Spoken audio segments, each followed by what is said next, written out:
Alim itu sangat luar biasa pengetahuannya, tetap tidak akan sampai pada hukum mutlak. Langsung masukkan ke dalam hati kita. Ketika katakan, siapa yang meragukan kealiman Imam Hanafi? Siapa yang meragukan kealiman Imam Malik? Siapa yang meragukan kealiman Imam Syafi'i, Imam Hambali? Tapi kita selalu memandang kealiman mereka dalam makna nisbi, karena mereka tidak akan pernah sampai pengetahuannya seperti pengetahuan Allah. Hatta Rasulullah Sallallahu Alaihi Wasallam pun tidak punya pengetahuan kecuali diberitahukan oleh Allah. Makanya ada wahyu. Kalau Rasulullah mengetahui semuanya, maka kita membatalkan wahyu. Bahkan kita membatalkan bahwa Nabi adalah manusia. Itu kekufuran. Jadi Tuhan, kekufur. Kita tidak akan menyembah Nabi Muhammad seperti orang Nasrani menyembah Nabi Allah Isa.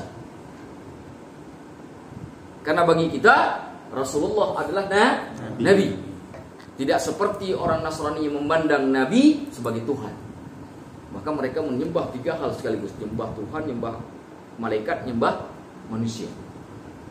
Tuhan itu bagi mereka disebut Tuhan Bapa, malaikat disebut dengan Roh Kudus, manusia disebut dengan Yesus. Tiga mereka sembah dari tiga unsur yang berbeda. Na'udzubillah, tsumma na'udzubillah. Para Allah mengatakan la syarikalah, tidak ada partner bagi Allah, tidak ada sekutu bagi Allah. Kalau ada sekutu bagi Allah, batal iman.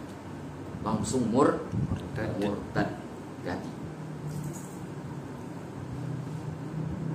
Fahina aqulu laka, maka tatkala aku mengatakan kepadamu, inna fulanan alimun, bahwasanya si fulan itu orang alim. Alim itu artinya orang yang punya pengetahuan, orang yang mengetahui. Alim. Fa innaka sawfa tas'al, maka engkau akan bertanya, fi ayyi fara'in minal ulum, dia alim dalam cabang ilmu yang mana? Fa'aqulu laka, maka aku mengatakan kalian, innahu alimun fit tib, dia adalah orang alim, orang yang punya pengetahuan di dalam ilmu kesehatan, ilmu medis. Ilmu medis. Fatas'al, maka engkau akan bertanya, wa fi ayyi far'in min furu'it tib, dari cabang-cabang mana saja dari ilmu medis yang dia kuasai. Fa'aqulu laka, maka aku akan mengatakan kepadamu, fil jarahah, dalam urusan bedah, ilmu bedah.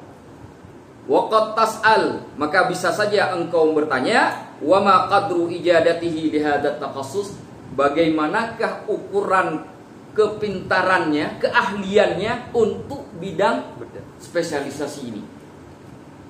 Sampai begitunya kita bertanya kepada manusia. Tapi pertanyaan itu gak bisa kita tanyakan ke Allah. Kenapa? Karena pada manusia hukumnya nisbi. Ya, beliau ini dokter gigi, tapi jangan suruh bedah. Bahaya. Tiba-tiba sakit sakit jantung, harus dioperasi, bawa ke dokter Rusdi. Lari beliau. Kenapa? Karena setiap orang punya spesialisasinya sendiri-sendiri.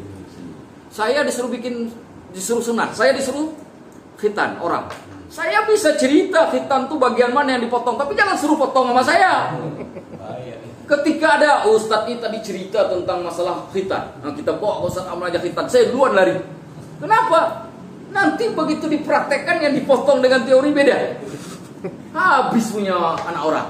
Makanya manusia selalu punya keterbatasan. Contoh lagi, ada orang alim bidang hukum, fikih. Tapi ketika berhubungan dengan bab ekonomi, dia belum tentu bisa membuat hukum. Kenapa? Dia harus panggil dulu ahli ekonominya. Dia tanya bagaimana cara kerjanya. Saya mau tetapkan hukum saham. Ada orang alim tetapkan hukum saham. Ada ulama mau tetapkan hukum saham. Dia harus panggil dulu ulama ekonomi untuk menjelaskan saham itu seperti apa, gerakannya seperti apa, wujudnya seperti apa, bagaimana bentuk transaksinya. Dijelaskan oleh orang ahli ekonomi. Setelah dijelaskan baru beliau bisa menetapkan apakah itu boleh atau tidak. Kalau boleh, apakah ada syarat-syaratnya atau tidak, baru ditetapkan. Sama seperti tadi, bayi tabung tadi. Boleh atau tidak? Maka ulama mencari dulu orang-orang kedokteran, orang-orang yang bergerak di dalam dunia medis, untuk supaya bisa menetapkan hukum apakah bayi tabung itu boleh atau tidak. Maka lahirlah hukum bahwa bayi tabung itu dibolehkan dengan syarat tertentu yang harus wajib dipenuhi. Kalau syarat ini tidak dipenuhi, maka haram hukumnya bayi tabung. Yang pertama, air mani laki-laki dengan air mani perempuan harus dari pasangan yang sah. Nggak boleh pakai air mani tetangga, nggak boleh. Tidak boleh. Yang kedua, dokter yang melakukan itu haruslah dokter yang amanah. Kalau syarat ini tidak terpenuhi, maka diharamkan bayi tabung. Diharamkan bayi tabung. Jadi syaratnya mengikat. Bagaimana hukum ini bisa muncul? Karena mereka sudah bertanya bagaimana prosesnya, segala macam. Makanya sekarang bahkan saya baru dapat kabar juga, ternyata di Indonesia itu banyak sekali bayi tabung. Banyak sekali bayi tabung di Indonesia itu. Bahkan ada informasi ya, dari salah seorang perusahaan farmasi yang menyebutkan bahwa, yang menyampaikan langsung ke saya, bahwa tahun depan insya Allah akan lebih banyak lagi bayi tabung. Kenapa? Karena tahun depan itu dalam filosofi Cina itu ada disebut dengan tahun naga. Tahun naga itu diharapkan nanti anaknya jadi kuat kalau lahir tahun depan. Kalau pakai filsafat Cina, maka kemungkinan akan lebih banyak lagi orang yang punya anak dengan cara melakukan bayi tabung. Karena kalau mungkin dia mencoba dengan cara berhubungan suami istri belum tentu mungkin dapat, maka diusahakan melalui bayi tabung. Boleh bayi tabung boleh, tapi jangan pakai gara-gara si Uyunaga itu. Itu nggak ada dasarnya.